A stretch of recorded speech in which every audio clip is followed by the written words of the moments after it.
It's about 20 past 1. I've got the transmitter humming along out there in the other room, doing what it does, sending all of this out into the dark. And the city is quiet tonight. Not completely quiet. It never is. Not really. But quiet in the way it gets after midnight. After the last of the late diners have gone home and the buses have thinned out and whatever was happening out there has mostly stopped happening. There's a light on across the street. There's always a light on somewhere. And up here in the studio, the air is warm and a little stale, the way studio air gets.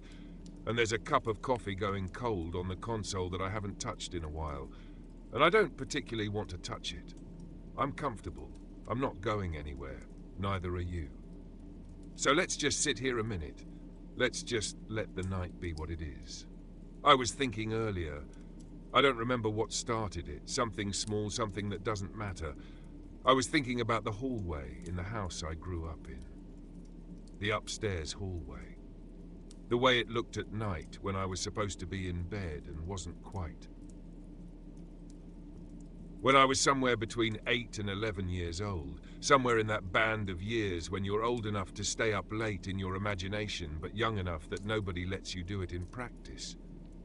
And I would come to the top of the stairs and I would sit down, just sit down on the carpet at the top of the stairs and look. And what I was looking at was the living room. From up there, from that angle, you could see it all laid out below you. The back of the couch, the lamp on the end table with its amber shade. The top of the television set, a big console model, dark wood cabinet, the kind that sat on the floor like a piece of furniture, which it was. Which that's exactly what it was, and the glow.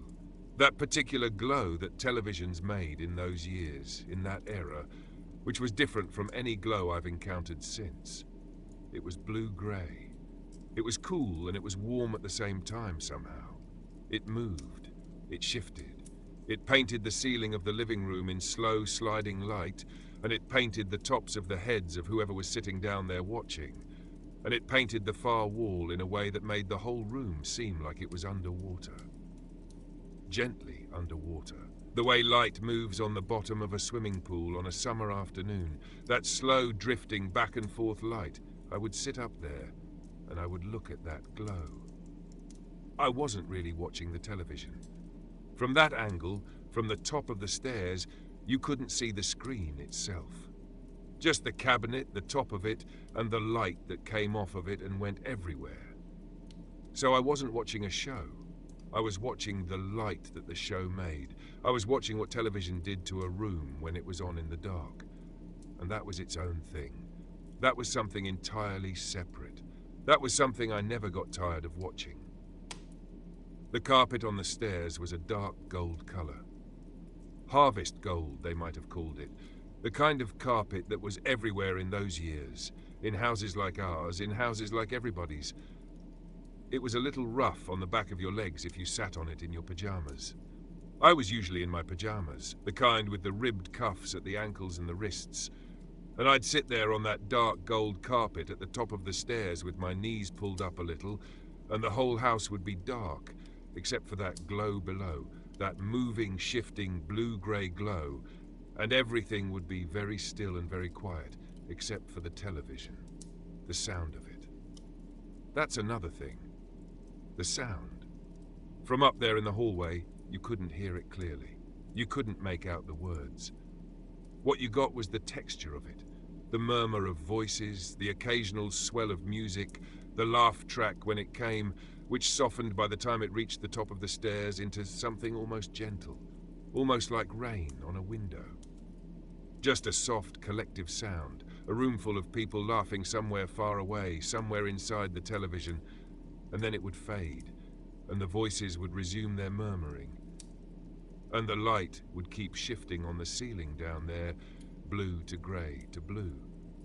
I want to stay with that sound for a moment, because there's something about the sound of television, heard from the next room, heard from the hallway, heard from upstairs. There's something about it that is completely different from the sound of television when you're sitting in front of it. When you're in front of it, you're watching, you're following. Your brain is working, tracking, making sense of things. But when you're at a distance from it, when it comes to you muffled and soft through walls and around corners, it stops being information and becomes something else. It becomes company. It becomes the sound of people being somewhere together. It becomes a kind of warmth, a kind of reassurance. Something is happening down there. People are in a room. Voices are speaking. And that means the world is still turning. The night is still doing what nights do, and everything is where it should be. That murmur, that soft, faraway murmur of voices and music and the occasional sound effect. A door closing inside a sitcom, a car starting, the swell of an orchestra that meant a commercial was coming. All of it reaching me up there on the stairs as texture, as atmosphere, as the sound of an ordinary weeknight continuing to be exactly what it was supposed to be. I think about Wednesday nights. I don't know exactly why Wednesday, but Wednesday nights have a particular feeling in my memory, a particular quality. Maybe it was the lineup of shows. Maybe it was the particular combination of fall air coming through the window screens and the smell of whatever had been for dinner still hanging in the kitchen, and the knowledge that there were still 2 more days of school before the weekend, which made the night feel somehow longer, somehow more settled into itself. Wednesday nights in October, in November. The dark coming earlier each week, coming earlier and earlier until it arrived before dinner, and the whole evening felt nighttime, even when it was only 6 o'clock. The shows would start at 7:30 or 8. That was when everything shifted. That was when my parents settled in, when the television went on and the lamp went to its lowest setting and the blue-grey light took over the room. I'd be sent upstairs at 9 or 9:30, which I would do, which I would comply with, and then 20 minutes later I'd be back at the top of the stairs. Not on the stairs yet. Just standing in the hallway, just past the threshold where the hallway carpet met the top step, looking down, the back of the couch, the lamp, the glow, the ceiling of the living room moving slowly with light. And I would sit down. I would sit down very carefully, very quietly. The way you move when you don't want to disturb something. The way you move when you've found a good thing and you don't want it to notice you and stop. And I would settle in. I would put my back against the wall, just to the side of the top step. And I would pull my knees up a little, and I would look down at all of it. The back of the couch, the top of the television. The lamp with its amber shade glowing steadily in the corner, while the blue-grey light moved and shifted everywhere else. The amber of the lamp and the blue-grey of the television. Those 2 lights together. That's something worth staying with. Because they were so different from each other. The lamp was steady, it was warm, it was a fixed point in the room, a small sun that didn't move, that didn't change, that just sat there in the corner and did what it did. And the television was the opposite of all of that. Always moving, always changing, going brighter and dimmer and cooler and slightly warmer depending on what was on the screen. Depending on whether the scene was outdoors or indoors, daytime or nighttime, whether someone was standing in a field or sitting at a kitchen table. The television light was alive in a way the lamp was not. It breathed. It pulsed slowly, the way breathing pulses, the way sleep pulses. And together, those 2 lights made the living room into something. Made it into a particular place that only existed at that hour in those years, on evenings like that one. A place that was somehow both ordinary and tender, both completely familiar and, seen from the top of the stairs in the dark, slightly magical. The way anything familiar looks slightly magical when you observe it from a distance, from outside it, from a position where it doesn't know you're watching. That's the thing about watching from the hallway. They didn't know I was there, and that meant I could see it the way it really was, without any of it changing, because I had arrived in the room. The couch was arranged the way it arranged itself when it was just for them. The lamp was at whatever angle somebody had nudged it to weeks ago, and nobody had bothered to move since. The television was tuned to whatever they had agreed to watch, and they were watching it together in the particular silence that people share when they are watching something. Not the silence of awkwardness, not the silence of distance, but the shared silence of two or more people pointed at the same thing, taking in the same light, following the same murmur of voices in the room. There is no silence quite like that one. A family watching television in the dark. The particular stillness of it. I would stay up there as long as I thought I could stay without being noticed, which was usually not very long, which was usually only 10 or 15 minutes before some small sound I made, a shift of weight, a breath too loud, the carpet under me, would carry down the stairs farther than I'd intended, and a voice would come up. You should be in bed. Not unkind, not angry, just a statement of fact delivered without looking up from the screen. You should be in bed. And I would go. I would go back down the hallway to my room and get into bed and lie there in the dark and listen. Because you could still hear it from my room. Further away, even softer, even more muffled, but still there. Still that murmur, still that faraway collective warmth of voices inside a television, inside a room 1 floor below me. Still the occasional swell of music, still now and then the laugh track arriving up through the floor, like something barely remembered, like a dream of laughter, like the echo of a sound you heard before you fell asleep. I'd lie there and I'd listen. And I'd look at the ceiling of my room, which was dark, which was just the ordinary dark of a bedroom at night. And somehow I'd feel that television glow even from there, even through the floor, even though I couldn't see it and could barely hear it. I'd feel the warmth of it, the presence of it. The knowledge that something was on down there, that the night was continuing its ordinary business, that the world outside the windows was quiet, and the house was breathing, and somewhere below me, 2 people were sitting in the blue-grey light, watching whatever came on at 10 o'clock on an ordinary Wednesday. And I would fall asleep. I would fall asleep so easily in those years. So completely. The way children fall asleep when they have been exactly as awake as they were supposed to be that day, when they have spent exactly the right amount of energy and felt exactly the right amount of feeling, and now the dark is exactly right and the sounds are exactly right and the body just goes. Just goes. The way something set down gently on still water slowly stops moving. I'd like to talk about the television itself for a while. The set, the console, the piece of furniture that it was. Because it was something in that house. It wasn't a screen mounted on a wall.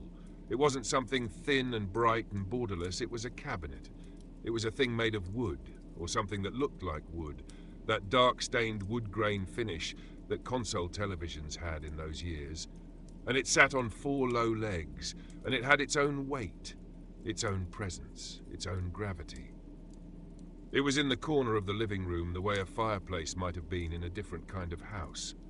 It organized the furniture around it. The couch faced it, the chairs angled toward it, the lamp stood to the side of it. Everything in the room knew where the television was, and on top of the cabinet, people put things. A small ceramic figure, a dish for keys that never quite made it to where keys were supposed to go. At some point, a small framed photograph. Things accumulated on top of the television, the way things accumulate on any flat surface in a house that is lived in, that is inhabited day after day by people who set things down and mean to move them and never quite do. And all of those things would sit up there on top of the console, and the glow of the screen would move around them. And from upstairs, from my angle, I could see them in silhouette, those small shapes on top of the cabinet, catching the shifting light, going bright and dim and bright again. A ceramic figure catching blue light for a half a second and then going dark again. A dish, a photograph, all of it lit from below, from the inside, by that moving glow. I don't know what show was on the Wednesday I'm thinking of most clearly right now. I can't put a name to it. It was something, a drama maybe, something with a long musical theme at the opening that I recognized even from upstairs, even muffled by the floor, because by that point in the season you'd heard it enough times that it lived in you. It lived in you the way theme songs lived in you in those years, When there were only a few channels and you watched what was on and what was on, became part of the texture of your week, part of the rhythm of it, as reliable as school and dinner and Saturday morning. Wednesday night, 7:30, the particular theme song, and you knew where you were. You knew exactly what part of the week this was, what part of the evening, what part of the year. Everything placed by a piece of music. Everything located by a sound you'd heard enough times to carry with you for the rest of your life, whether you meant to or not. I'm thinking about the floor of the hallway at the top of the stairs, where I would sit. It was carpeted, that same harvest gold carpet that went through most of the upstairs, and it was a little worn in the middle where feet had crossed it day after day for years. You could feel that if you ran your hand across it. The way the pile was slightly flattened in the center, slightly lower where the traffic was, and at the edges near the baseboards it was fuller, softer, less traveled. I would sit closer to the edge where the carpet was fuller, where there was more of it to sit on, and I would put my hand down flat on it, palm down, and I could feel the texture of it against my palm, those small loops of fiber, that rough softness that harvest gold carpet had. It was warm up there. The upstairs was always a degree or two warmer than the downstairs in the fall. Heat rises, and whatever warmth the furnace was putting into the house had a tendency to collect up there in the hallway near the ceiling, making the air feel thick and close and comfortable in the way that warm air in an old house feels, which is different from warm air anywhere else. It's a particular warmth. It has a smell to it. Old house warmth has the smell of the wood and the plaster and the carpet, and the particular combination of every meal ever cooked in that kitchen and every candle ever burned in that living room and every person who ever slept in those bedrooms, all of it very slowly releasing itself into the air over decades, becoming part of the atmosphere of the place. That smell. Warm and close and particular. I can almost find it right now here in the studio, just thinking about it. Not quite, but almost. The way memory works with smell, it takes you most of the way there, and then stops just short of arriving, just short of the thing itself, leaving you with the impression of it rather than the fact. The shape of a smell, the after-image, warm carpet, warm wood, something just slightly of the evening's dinner, something just slightly of autumn, coming in through a window that wasn't quite all the way closed. Cool air threading through the warm, moving through it. The way fall always made itself known even inside, even in the warmth of a house that was doing its best to stay warm. I'm going to let that rest there for a moment, the warm hallway, the cool thread of autumn in it, the harvest gold carpet under my hands, the glow below shifting and breathing, lighting the ceiling of the living room in that way it had, that slow underwater way. The murmur of voices coming up through the floor, the occasional music, the laugh track arriving like something from far away and then fading again, and me up there, not asleep yet, not quite, but close, but getting there. The way you're getting there right now, probably. The way everything gets there eventually, on an ordinary weeknight, in the dark, in the warm. It's getting on toward 2 o'clock now. The city has gone a little quieter even since we started. That happens around this hour. There's a second settling, a second exhale, like the night deciding it has finally finished with the day and can let it go. The coffee is still there on the console. Still cold. Still not interesting to me. The transmitter is doing what it does. And I've been sitting here thinking about that hallway, about those Wednesday nights, about the particular quality of the dark up there at the top of the stairs, and I find I'm not finished with it. I find there's more there than I thought. There usually is, with the things you carry around for a long time without knowing you're carrying them. So let's go back. Let's go back up to the top of the stairs. The carpet is still warm under your hands. The air is still that mix of furnace heat and just a trace of fall coming through a window somewhere down the hall. And below you, the living room is still doing what it was doing. The glow moving on the ceiling, the voices murmuring, the lamp in the corner holding its steady amber against all of that cool, shifting blue. I want to talk about the commercials, because there was a rhythm to it, from up there. A rhythm you learned after enough Wednesday nights, after enough nights of any kind spent listening from upstairs. The show would go for a while, 10 minutes, 12 minutes, whatever it was, and then the music would shift. Not the theme, not the opening music, but a particular shift in the texture of the sound. A kind of conclusion without concluding. A door closing on one thing before the next thing opened. And then the commercials would come, and the light would change. That's the thing I remember most about commercials, seen from the top of the stairs. The light changed, whatever the show was doing with the light. Whatever scene, whatever interior, whatever particular combination of bright and dim the drama or the sitcom had settled into, the commercials broke that open. The commercials were brighter.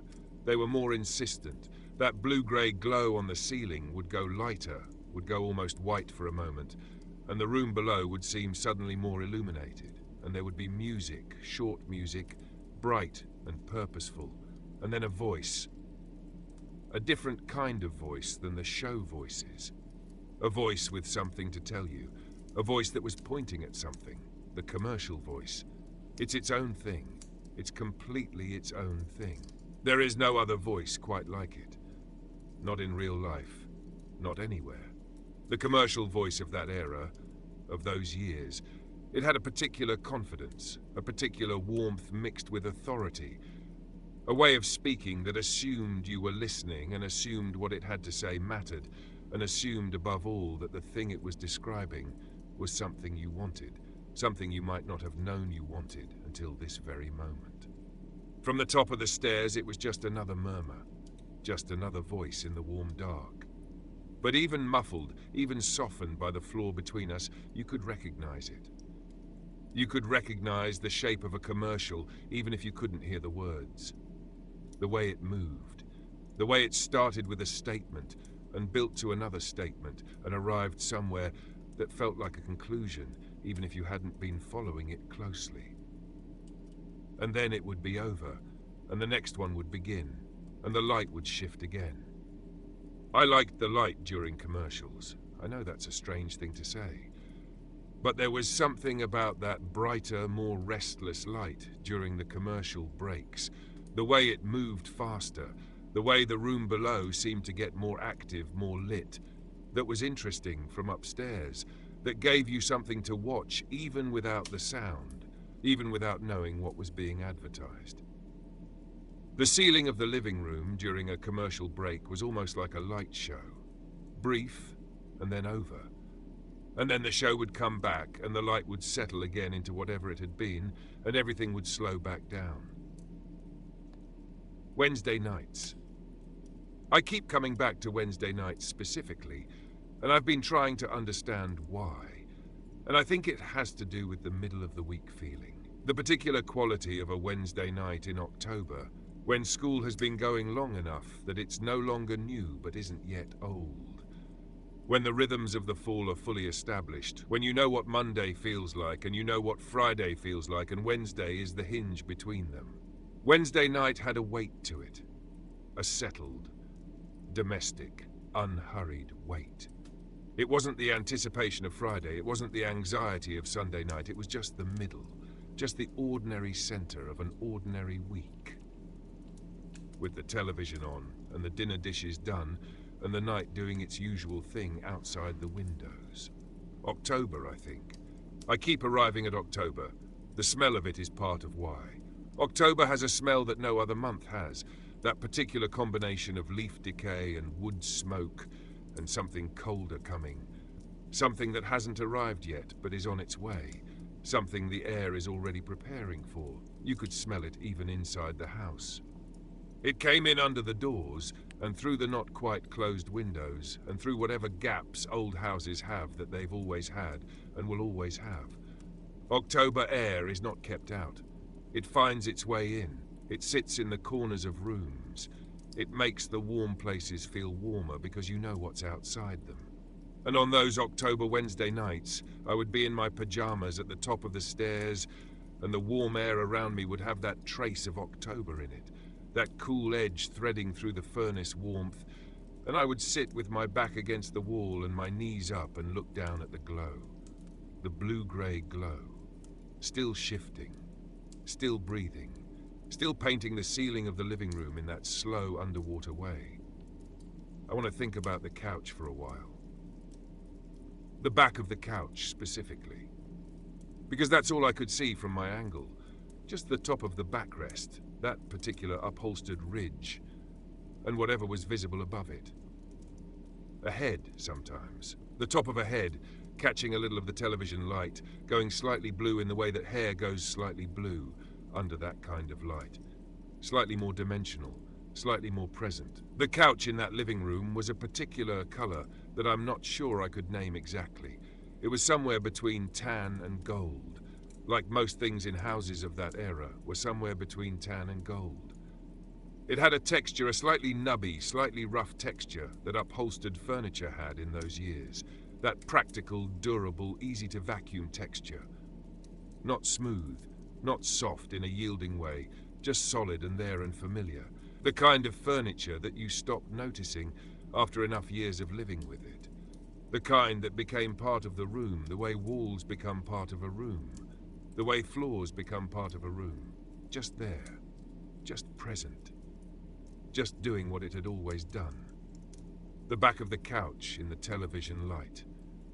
From the top of the stairs you could see where the fabric was slightly compressed along the top of the backrest, where hands had rested over the years, where people had pushed themselves up from it or leaned on it or simply rested their weight against it in passing. A slight compression. A slight variation in the texture, visible in certain light. The television light was exactly the kind of light that showed things like that. It moved across surfaces in a way that brought out their texture, brought out the small evidence of use, the small record of years. I find I want to talk about what it felt like to know they didn't know I was there. Not in a mischievous way, not in the way of getting away with something, but in a quieter way than that. In the way of witnessing something, of seeing something as it actually was, not as it was when it was aware of being seen. When I was in the room with them, when I came downstairs and sat on the couch and watched the last part of whatever was on, everything shifted slightly, the way a room shifts when someone new enters it. Imperceptibly, but it shifts. The arrangement of attention changes. The dynamic changes, just slightly, just a little. But from the top of the stairs, from the hallway, from outside the light and outside the room, I could see it without changing it. I could see the room being itself, being its ordinary self, on an ordinary Wednesday night. The couch, the lamp, the television, the glow on the ceiling, the particular angle of a head resting against a cushion. The small, ordinary postures of people watching television in a room they knew so well they didn't have to think about where anything was. There's something about that. About witnessing something without disturbing it. I think children understand that instinctively. That there are things you can only see from a distance. That proximity changes what you're looking at. And so sometimes you stay at the edge. You stay in the doorway, or at the top of the stairs, or just outside the circle of light. Not to hide, not to deceive, just to preserve the thing you're looking at. Just to keep it intact for a little longer before you arrive in it and change it by arriving. The end table. There was an end table beside the couch, at the far end, the end nearest the lamp. And on the end table there were the usual things, a glass of something, a small stack of whatever had accumulated there over the week. A magazine, probably. There were always magazines in houses like that one, in houses of that era. They arrived in the mail and they sat on tables and they got moved from place to place as other things needed to occupy those places, and eventually they were stacked somewhere and eventually they disappeared. But on a Wednesday night in October, they were on the end table. A couple of them. Their covers slightly visible in the lamplight, those rectangular shapes of colour. And the glass. Something in a glass on the end table. Something dark, probably. in one of those wide glasses that were common then, those glasses with the slightly tapered shape and the solid heft to them. A glass you could hold with your whole hand, a glass that sat flat and stable and didn't tip.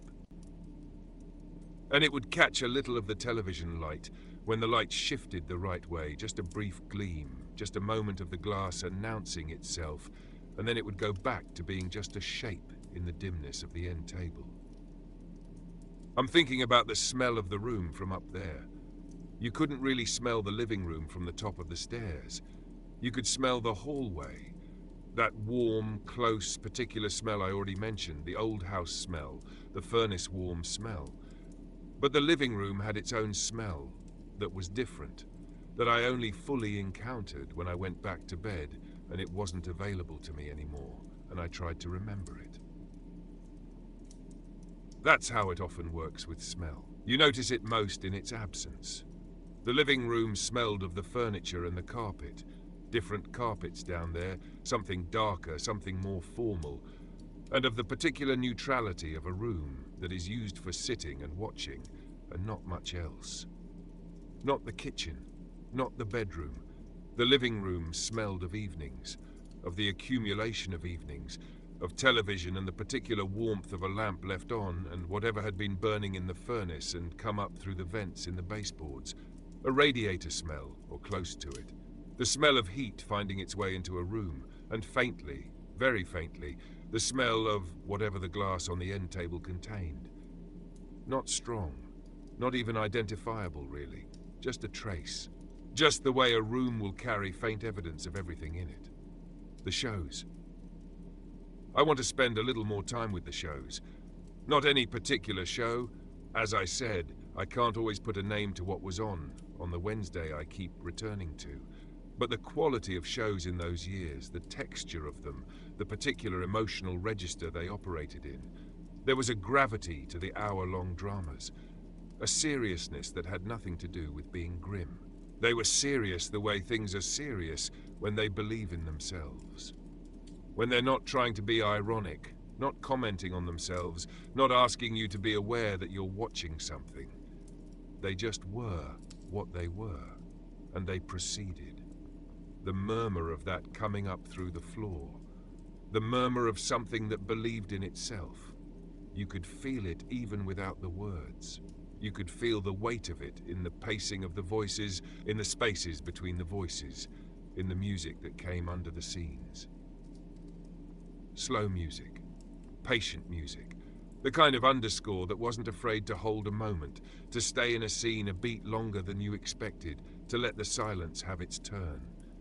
I would listen to all of that from the top of the stairs, and I wouldn't know what was happening in the story. I wouldn't know whose house that was on the screen, or what problem they were working through, or how it was going to resolve by 10 o'clock.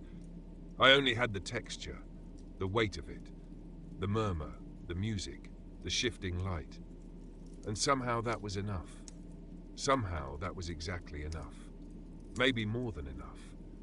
Because without the story, without the plot, without the need to follow or understand or keep up, it was just atmosphere. Just the warmth of something happening in a room below you while you sat in the dark of a hallway and let your eyes go soft and let your back rest against the wall and let the carpet be warm under your hands. Wednesday nights. October. The furnace coming on somewhere in the house with that familiar low sound, that sound of air beginning to move through the system. And then a moment later, the warmth coming up through the baseboards, through the vents, finding its way into the hallway where you were sitting. The furnace sound.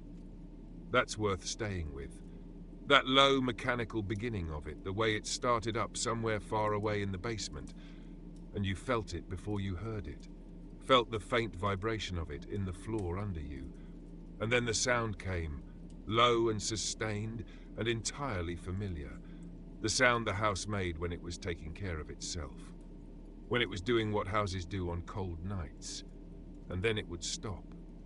After a while it would stop, and the silence it left behind would be just slightly warmer than the silence before, and the house would settle a little, some small sound of wood or plaster finding a new position in the warmth, and then the television murmur would fill back in. Would come back up to the level it had always been, which you hadn't quite noticed dropping while the furnace was running. The quiet after the furnace stopped, the television filling back into it, everything returning to where it was. I would be very close to sleep by that point.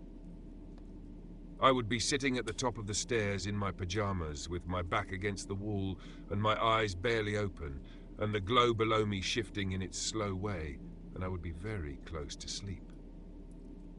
And some part of me would know that if I didn't get up now and go back to bed, I would fall asleep right there on the floor of the hallway, which had happened once or twice, which was not the worst thing, which was perhaps not a bad thing at all.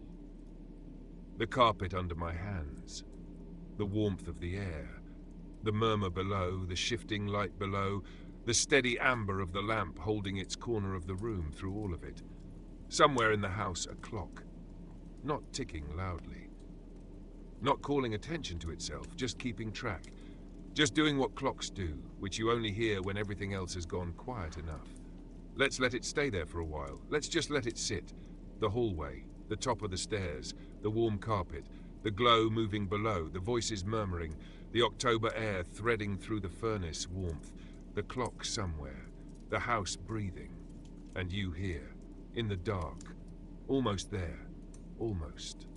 It's past 2 now. I don't know exactly how far past. The clock on the wall here in the studio has a way of meaning less and less as the night gets deeper, as the hour gets to this particular place where time starts to move differently, where it gets slower and thicker, and you stop measuring it in the usual way. It's past 2. That's enough to know. The city outside is as quiet as it's going to get. There's still that one light across the street, same as before. There might be someone in that window, or there might not. At this hour, it doesn't matter. At this hour, a light in a window is just a light in a window, just a small warm fact in the dark, just evidence that the world is still there.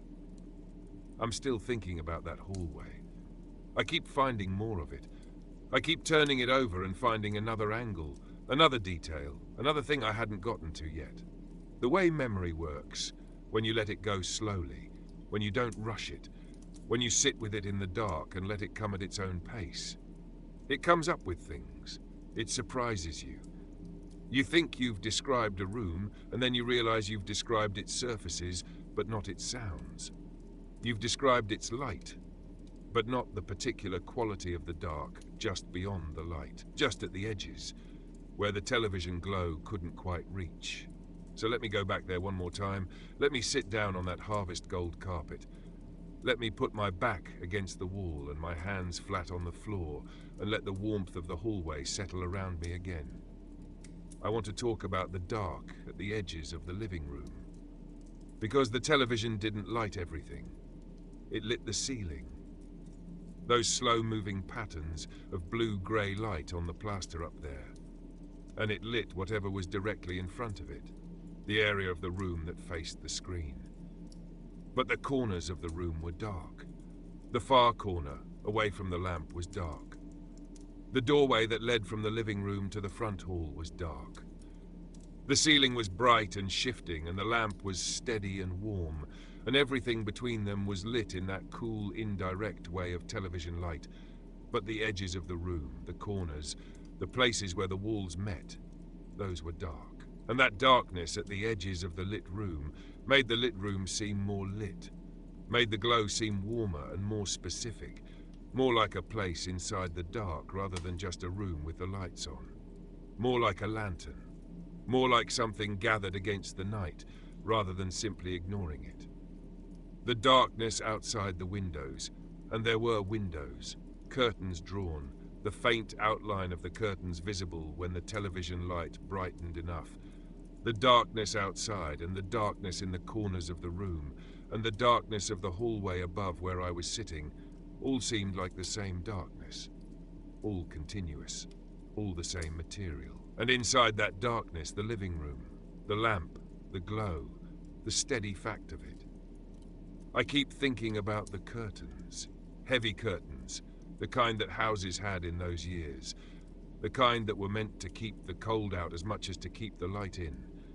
They were pulled across the windows and they hung in those vertical folds that heavy curtains hang in, and the television light would reach them sometimes when it brightened, and you could see the texture of them for just a moment, those deep folds, that heavy fabric, and then the light would shift and they'd go back to being just shapes, just dark vertical masses at the edge of the room. Outside those curtains. October. The street would be quiet at that hour on a Wednesday. Not as quiet as this hour. Not as quiet as after midnight, but settling. The neighborhood settling into its evening. Cars passing occasionally, their headlights briefly illuminating the gap at the bottom of the curtains, a thin line of moving light that would appear and sweep slowly across the floor and disappear. I could see that from the top of the stairs sometimes, if I was watching at the right moment. That thin moving line of headlight along the bottom of the curtains. A car passing on the street outside. Someone going somewhere on a Wednesday night, not knowing that in the house they were passing a boy, was sitting at the top of the stairs watching the light come in under the curtains. All of these lights, the lamp, the television, the headlights, the light from across the street, the thin line at the bottom of the curtains. A Wednesday night in October is full of light if you're paying the right kind of attention. I want to think about the television set itself again, the console, that dark wood-grained cabinet on its 4 low legs. I mentioned it before, but I want to come back to it because there's more there. There was a quality to those console televisions that the televisions that came later didn't have, and that nothing that came after has had either. They were objects in a way that later televisions weren't. They had weight and dimension and presence. They occupied space. You knew where they were, not because you were looking at the screen, but because the cabinet was there, because it was a thing in the room. Because it had sides, and a top, and a bottom, and a back, and it sat on the floor the way furniture sits on the floor. And the screen itself was set into the cabinet, recessed. Not flush with the front, not a flat surface, but set in, framed by the cabinet, surrounded by the dark wood-grain material on all sides. The screen had a curve to it, a convex curve, subtle but present, the way glass curves slightly when it has been made at a certain scale, in a certain era. The screen curved gently outward toward you, and the image on the screen had that particular quality that images had on curved glass. A slight compression toward the edges, a slight distortion, a slight sense that the image was being held by the glass rather than projected through it. I loved that curve. I didn't know I loved it until it was gone.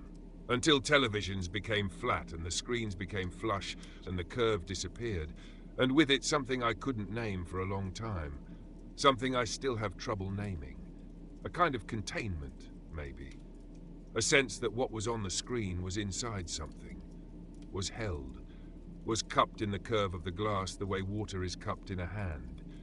From the top of the stairs I couldn't see the screen directly, just the cabinet, just the light coming off it. But I knew the curve was there. I knew what the screen looked like from having sat in front of it on other nights, on weekends, on Saturday mornings. I knew its weight and its texture and the slight static charge it held on the surface of the glass when you got close to it, which you could feel on your face before you touched it. A faint field of something around the glass. That static. Children touch television screens. Of course they did. Of course we did. You couldn't help it. You'd come close and feel that static and put your hand to the glass and pull it away, and your hand would have a faint warmth from it, a faint charge. And if you looked at the screen close up, you could see that it wasn't a smooth surface, not really, but a surface made up of tiny dots, tiny points of color or light arranged in a pattern too fine to resolve from normal distance, that only became visible when you got very close, when you put your eye almost to the glass. A dense field of tiny glowing points. From across the room it was an image. From inches away it was a field of dots. I don't know exactly why I want to tell you that, but it feels like it belongs with the rest of this. The shows would go to commercial again, up there at the half hour, and the light would shift in that way I described, going brighter and more insistent, and then they'd be back. And I would have been sitting there through both, through the show, and through the commercial, and through the show, returning, without having decided to stay that long. Without having noticed the time passing. Just sitting. Just watching the ceiling of the living room and listening to the murmur from below and feeling the carpet under my hands and the wall behind me and the warm October air around me. This is how it felt to be very young on an ordinary weeknight. Time moved differently. Not faster, not slower, differently. It didn't accumulate the way it does now.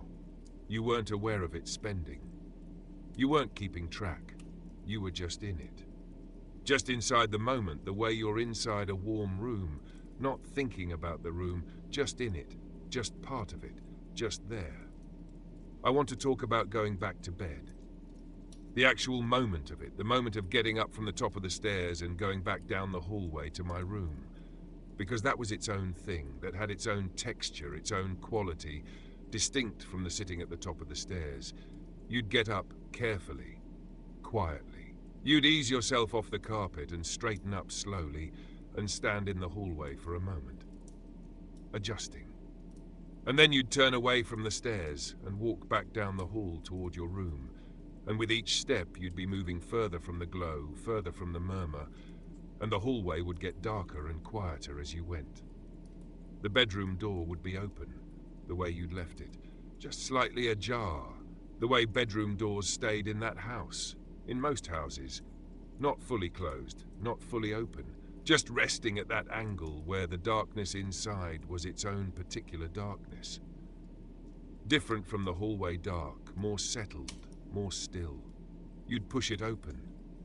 You'd feel the slightly cooler air of the bedroom, the air that had been sitting in there without the benefit of the hallway's warmth, and you'd cross the floor in the dark, knowing where the floor was, knowing where the bed was, knowing the geography of the room the way you know it when it's been your room for years, when you could navigate it with your eyes closed, which is essentially what you were doing.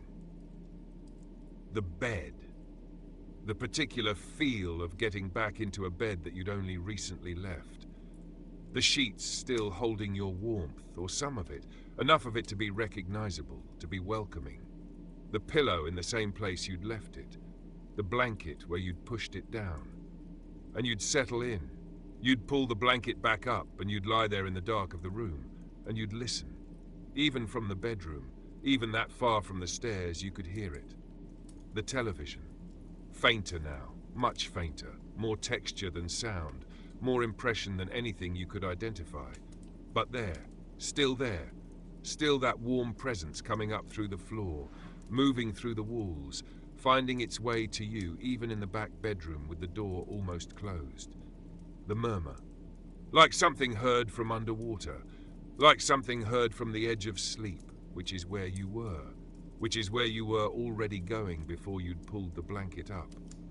That faint, warm sound of voices somewhere in the house, of the world still going, of the ordinary Wednesday evening, still doing what it was doing down there, while you let your eyes close and your breathing slow, and the dark of the bedroom settle around you. There was a streetlight. I don't think I've mentioned the streetlight. There was a streetlight outside the bedroom window, far enough away that it wasn't bright in the room. Didn't illuminate anything, just created a faint ambient glow at the edges of the window shade, a thin border of orange-yellow light around three sides of the shade, just enough to give the dark a color, just enough to let you know the street was still out there, the neighborhood was still out there, the ordinary world was still exactly where it was supposed to be. That orange-yellow border. 3 thin lines of it around the window shade. I would look at that sometimes, lying in bed, those last few minutes before sleep, not staring at it, not studying it, just aware of it, just letting it be there in my peripheral vision, that thin warm border at the edge of the shade, while the room was dark and the blanket was warm and the murmur from downstairs continued its faint, reassuring presence. The streetlight outside, the television below, the furnace somewhere further still. 3 layers of sound and light, each one further away than the last, each one quieter and more diffuse, like ripples moving outward from somewhere, like concentric circles of warmth extending from some center I couldn't have located exactly but could feel everywhere. And in the middle of all of that, in bed, eyes closing, I want to spend a little time with October nights specifically, with what they felt like from inside a house, from inside a bed, from the particular position of being almost asleep on an ordinary weeknight in the middle of autumn. There's a weight to October nights, a specific weight. Not the weight of winter, which is heavier, more final, more fully committed to its coldness. October nights are still making up their mind. They are cool without being cold. They carry the smell of things ending, leaves, garden plants, the last of whatever the summer had been. But also something that isn't quite sadness about it.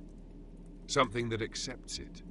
Something that has been through enough Octobers to know that this is just what October does, that this is just the turn of the year doing its slow, inevitable work, and that it's fine, that it's more than fine, that there is something deeply comfortable about lying in a warm bed and knowing that outside the window the night is cool and the leaves are coming down and the year is turning, and you're exactly here, exactly in this moment, exactly in this particular place and no other.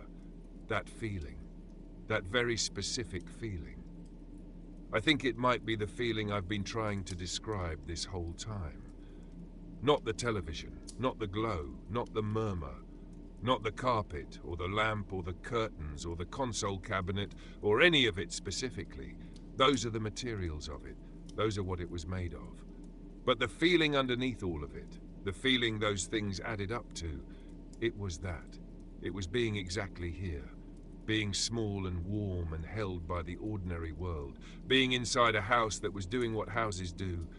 Inside a night that was doing what October nights do. Inside a week that was right in the middle of doing what weeks do. Nothing exceptional, nothing unusual. Just the absolute specific, irreplaceable fact of an ordinary Wednesday. Just that and nothing more. Which turns out to be quite a lot. Which turns out to be, from this distance, from this side, of all the years that have come since, an almost impossible amount. I'm going to let that breathe for a moment.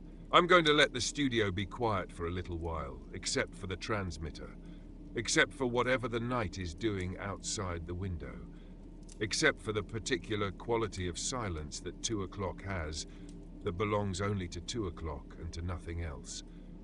And you can let your room be quiet too. You can let the dark be what it is.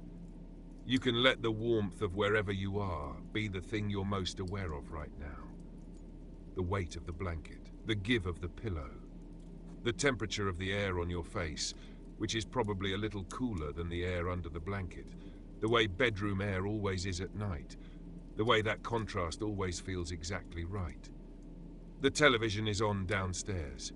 Maybe not literally, maybe not tonight. But somewhere in you, it is. Somewhere in you that living room is still going, that lamp is still holding its corner, that glow is still moving slowly across the ceiling in the way it always moved. And you are at the top of the stairs, or you're already back in bed, and the murmur is coming up through the floor. The ordinary Wednesday. Still going, still just exactly what it always was, and you are in it, you are right in the middle of it. Warm, still, almost there. It's deep in the 2 o'clock hour now. The kind of deep where you stop thinking of it as 2 o'clock and start thinking of it as just night. Just the night. In its fullest version. In its most complete and settled version. The version that only exists for an hour or two before the first grey hint of morning starts to soften the eastern edge of the sky. We're not there yet. We have a while yet. And I'm in no hurry. I've been sitting here in this studio with the transmitter humming and the cold coffee on the console and the city quiet outside. And I've been going back to that hallway, that house, that ordinary Wednesday. And I find I'm not quite finished with it. I find there's still something there I haven't quite gotten to. So let's go back one last time. Let's go back slowly. The hallway, the top of the stairs, the harvest gold carpet warm under your hands, the wall behind you solid and cool through your pajamas, the air around you, That particular mix of furnace warmth and the thin thread of October coming through from somewhere. And below, always that direction, always down toward it, the glow. The blue-grey glow of the living room, of the television, of the ceiling moving slowly in that underwater way. Let me stay with the ceiling for a while. The ceiling of the living room, seen from above, from the angle of the hallway. Plaster ceiling, the kind that old houses have, with that very slight texture to it. Not smooth the way newer ceilings are smooth, but slightly varied, slightly imperfect, the way things are when they've been made by hand, when someone stood on a scaffold with a trowel and worked the plaster into place, and it dried exactly as it dried, and that was that. You could see that texture in the television light. The light moved across it, and the texture became visible, those very slight variations in the surface, those tiny peaks and valleys in the plaster, casting small shadows when the light came from one angle, disappearing when the light shifted. A ceiling you would never notice in daylight. A ceiling that only revealed itself in the moving light of a television at night. Lit from below, lit indirectly, lit by something that was itself being lit by something else, by the show, by whatever scene was playing at that particular moment, so that the ceiling of the living room was receiving light that had already passed through a story.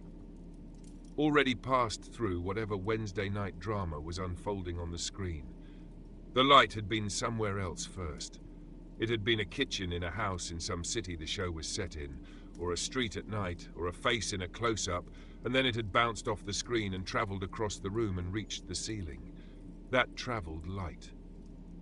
On the plaster ceiling, moving slowly, always moving slowly. I want to think about the volume of the television. The specific volume, not loud. Never loud in the evenings. That was a day thing, a Saturday morning thing. The volume turned up because nobody was worried about disturbing anyone. But on a weeknight evening, the volume was considered. The volume was set to a level that filled the living room without going beyond it. Without claiming the whole house, without pushing up the stairs. It was a private volume, a domestic volume, the kind of volume that says, this is for the room and for the people in the room, and not for anywhere else. Which is why from the top of the stairs it came to you the way it did, softened, rounded at the edges. The high frequencies absorbed by the floor and the walls and the carpet on the stairs, so that what arrived at the top was mostly middle and low. Mostly the weight of voices, mostly the deep frequencies of the music, mostly the fundamental tones of things, stripped of their sharpness, stripped of their edges, just the warm core of the sound travelling up to you, voices stripped down to their warmth, music stripped down to its weight. That's what came up the stairs on a Wednesday night. That's what you lay in bed, listening to after you'd gone back down the hall. Just the warm core of things. Just the fundamental frequency of an ordinary evening continuing to be what it was. I've been thinking about what it meant to grow up in a house with a television. Not in the way people talk about it sometimes, not in the cautionary way, not the way of too much television or what television does to children or any of that, just in the simple physical domestic way of what it meant to share a house with this particular object, this cabinet of light and sound, this thing that was on in the evenings and off in the mornings, and that organized the furniture around itself and organized the evening around itself, and was simply, completely, unremarkably part of what a home was. It was the fire. That's what I keep coming back to. It was the fire that earlier generations had gathered around, that earlier houses had been organized around, that earlier evenings had been measured by. The fire in the hearth that you sat near on cold nights and looked into and let your eyes go soft and let your thoughts go wherever thoughts go when they're not being directed. The television was that. Different in every specific way, cooler, bluer, full of voices and music and stories, but the same in the essential way. A source of light in a dark room. Something to face. Something to gather around. Something that made a room into a place by being on in it. And from the top of the stairs, at that angle, at that distance, The television was exactly that and nothing more complicated than that. It wasn't stories, it wasn't information. It wasn't any of the things it was when you sat in front of it. It was just a source of light, just a fire in the corner of the room. Just the reason the ceiling was moving and the reason the room was warm in that particular way and the reason the murmur was coming up through the floor. Just the fire. And you at the top of the stairs watching the light it made. I want to talk about pajamas. I know that might seem like a small thing, but I don't think it is. Pajamas in those years, pajamas in that era, were a specific kind of thing. They were flannel often or that ribbed cotton knit, and they were warm in a particular way that clothes are not warm, in a deliberate warmth way, a made-for-this-purpose way. They had a smell to them when they'd been washed and dried and folded and put away. A clean smell. A slightly warm smell. The smell of fabric that has been through heat and come out the other side soft and ready. And when you put them on at night, when you changed out of the day's clothes and into pajamas, that was a physical signal to your body. That was the body being told in no uncertain terms that the day was over, that the doing was done, that what came next was rest. Sitting at the top of the stairs in pajamas was different from sitting there in day clothes. In pajamas, you were already on the way. You were already in the process. Your body knew it, even if your mind was still resisting, still wanting a few more minutes, still wanting to watch the ceiling of the living room for just a little longer. Your body was already pointed towards sleep. The pajamas were the agreement you'd made with the night, and the night was patient about it, was willing to wait, was not going to rush you, but it had your agreement, and it knew it. The flannel warm against your legs, the ribbed cuffs at your ankles, the carpet underneath you, the wall behind you. Everything soft, everything warm, everything exactly calibrated for the transition you were already in the middle of, whether you acknowledged it or not. And the glow below, still moving, still that slow, patient underwater shifting of blue-grey light on the plaster ceiling, still the murmur, still the lamp in the corner with its amber steadiness, its refusal to shift or change or participate in the movement of everything around it. Just there, just holding its corner. I want to think about what the lamp knew. That's a strange way to put it. But the lamp, that end-table lamp with its amber shade, there was something about its steadiness in the middle of all that moving television light that felt like a kind of knowledge, a kind of groundedness. The television was always becoming something else, always changing, always moving from one thing to the next. But the lamp was just the lamp. It had been the lamp yesterday, and it would be the lamp tomorrow, and it was the lamp now, at 10 o'clock on a Wednesday in October, in exactly the same way it always was. That steadiness, in the middle of all the movement and the shifting and the murmuring, just that warm amber circle of light that didn't need anything from you and wasn't going anywhere. I have sat in a lot of rooms since then. I've been in a lot of houses, a lot of late nights, a lot of places where someone had a lamp on in the corner and a television going, and the particular combination of those two lights doing what they do to a room. And every single time, some part of me is back at the top of those stairs. Some part of me is 8 years old and in pajamas on the harvest gold carpet, and the wall is cool against my back and the ceiling is moving below me in that slow way. Every single time. You don't lose the rooms you grew up in. You think you do, sometimes. You think the years have covered them over, that they've been buried under everything that came after. But then you find yourself somewhere quiet, somewhere with the right quality of dark, somewhere with a lamp in a corner and a television murmuring in the next room or the room below, and it's all there. All of it exactly where you left it. The carpet, the wall, the glow. Intact, waiting. The same way a smell can take you all the way back in an instant. The same way a particular combination of light and dark and sound can dissolve 40, 50 years in a single breath, and you are just there, just suddenly and completely there, in the body you had then, in the pajamas you had then, on the floor that was warm then and is somehow warm now. Memory doesn't store things the way drawers store things. It stores them the way the body stores things, all mixed together.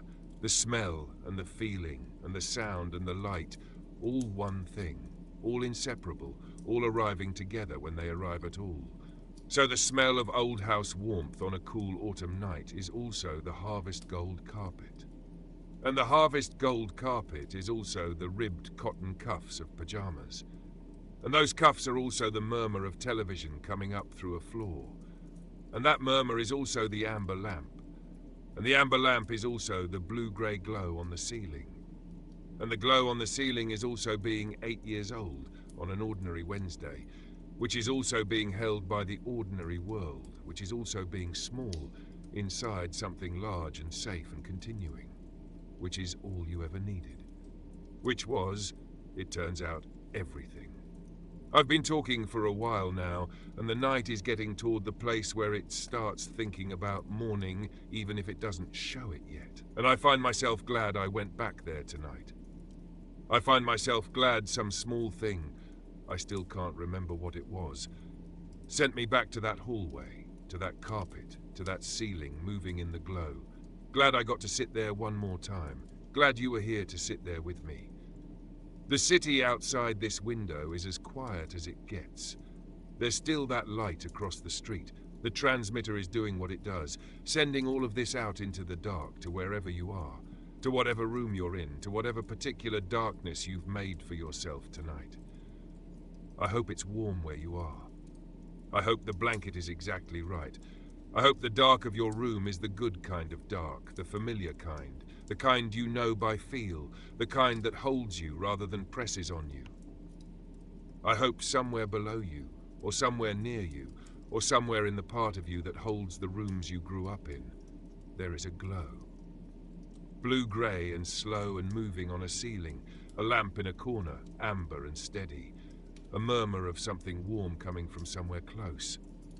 I hope you can almost smell the carpet, almost feel the wall behind you, almost hear the furnace coming on somewhere far below, the whole house taking care of itself, the whole warm, ordinary world doing exactly what it has always done on a Wednesday night in October, going quiet, going slower, going the rest of the way.